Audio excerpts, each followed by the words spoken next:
Poor countries, vulnerable people are being hit hard by a barrage of shocks. These are impacting on poor people and vulnerable countries and affecting their food and nutrition security. How do we anticipate for these shocks, prepare for them, cope with them when they hit us, and recover from them, not only to bounce back to where we were, but to bounce back to an even better situation? This conference brings together more than 800 participants from over 75 countries. In the recent past, we have seen how apparently unrelated policy decisions and shocks could wreak havoc to the global and local food systems.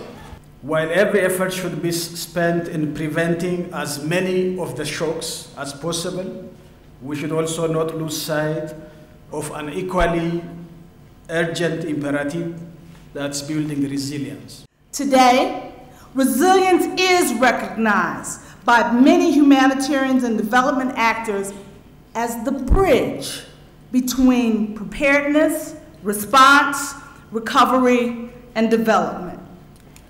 I disagree.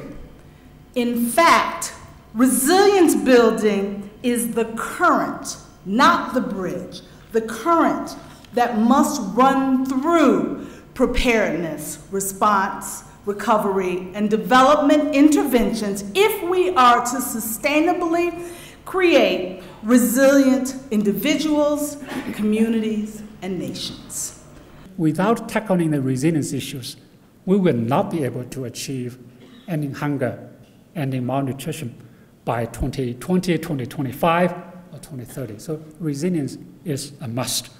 We have to do everything we can to enable the 500 million smallholder farmers around the world to produce enough food and increase their resilience to the shocks caused by a warming world.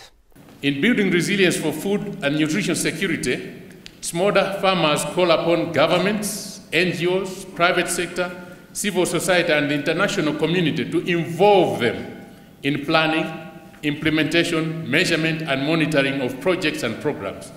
We need to leverage science and technology to be able to help our farmers to become more resilient. There are several technology options available, but what we need are appropriate regulatory reforms, particularly within the seed sector, in order to make these technologies readily available to farmers. Building the resilience of the small-scale farmers should be premised on strengthening their capacity to mitigate risks. Without environmental protection, it will be impossible, I dare say, to build the resilience at household level or at national level. There is clear need to keep the water flows, to keep the soil healthy, and to maintain the indigenous and adaptive crop varieties and livestock breeds. We must sustain our own health, our animals' health, and the environmental health in the same time. We have to break silos between our different disciplines. Climate change is coming. It will be much faster than the rate at which this knowledge accumulation by ordinary communities can take place. Consequently, if there is a knowledge gap, then there will be a food gap, which will mean a nutritional gap, which will make disaster 10 times more than anything we have seen ever. The poor don't have voices. The smallholder farmers, especially women, the farmers, the pastorists, they are not well organized. From a farmer's perspective, I think what the small farmer requires is extension services. Agriculture is a key pillar, is not the pillar, but is a key pillar to build resilience that is sustainable, but we need to complement it by investing in social capital, in financial services, land tenure and policies. Building resilience is the new model of development, but don't forget what we already know, like children's development, earlier child development, nutrition, and education. What does resilience include and what does not? And so we need to be very explicit and in terms of its complicatedness and in terms of the comprehensiveness of the issue. We've got to be able to start to distinguish between what factors really make a difference to resilience, under what conditions, and equally important, what don't. Getting the metrics and the methods right is an essential first step in generating the type of evidence we need to make that distinction. Precision and accuracy, explanation or explanatory power, parsimony and utility. And these are the drivers of sound measurement. In places where there's a lot going on, if you're talking about permanent crisis in the Sahel or the Horn of Africa, you need high-frequency measurement. More important than high frequency is appropriate frequency. We should include more robust analysis of the data we already have. The data is there. Somebody has to do the analysis. There is a need to develop a global platform for sharing tools, resources, lessons, and other forms of knowledge for resilience building. Resilience is a people issue, is an issue of social systems, sustainability and resilience, and will not be achieved as long as we have a gross discrimination, exclusion, violation of rights, and neglect of rule of law. These problems of discrimination and exclusion affect people's ability to build resilience. And at the same time, and this is the double burden, it also affects the ability of governments, of NGOs to reach exactly those people, those excluded groups, when in their efforts to build resilience. It's often assumed that when shocks occur, they affect individuals within the household in the same way. But that's not always the case. In fact, men and women within the same household actually face different risks. The solutions for ensuring resilience to food and nutrition security must be science-based, collaborative, and targeted to the most vulnerable groups in our society: women, youth, and children. Can resilience come from outside, or it is something that to develop inside the community? In practice, the resilience of any livelihood system comes from within the society, more than from outside. Efforts to strengthen resilience are most likely to succeed if they enable and empower people, their societies, their institutions and their governments to strengthen existing livelihood systems.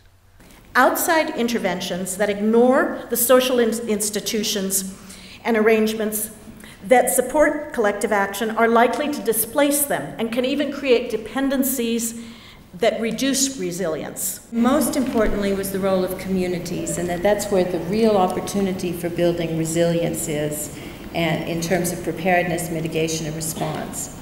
Poor people are not looking for charity. Handouts do not build resilience. They increase dependency.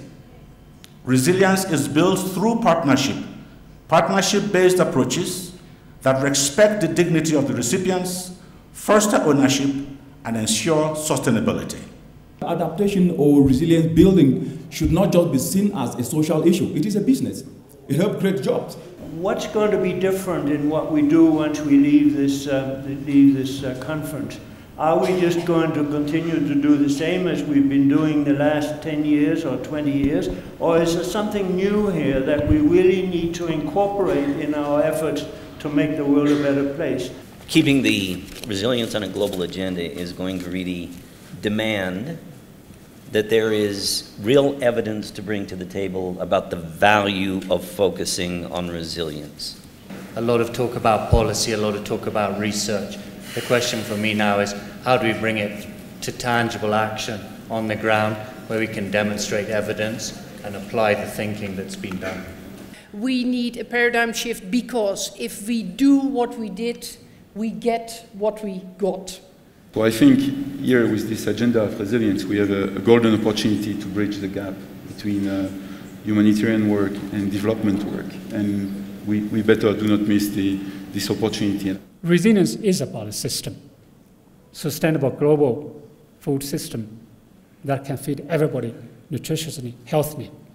But if one node is very, very weak, if that node fails, the whole system will fail.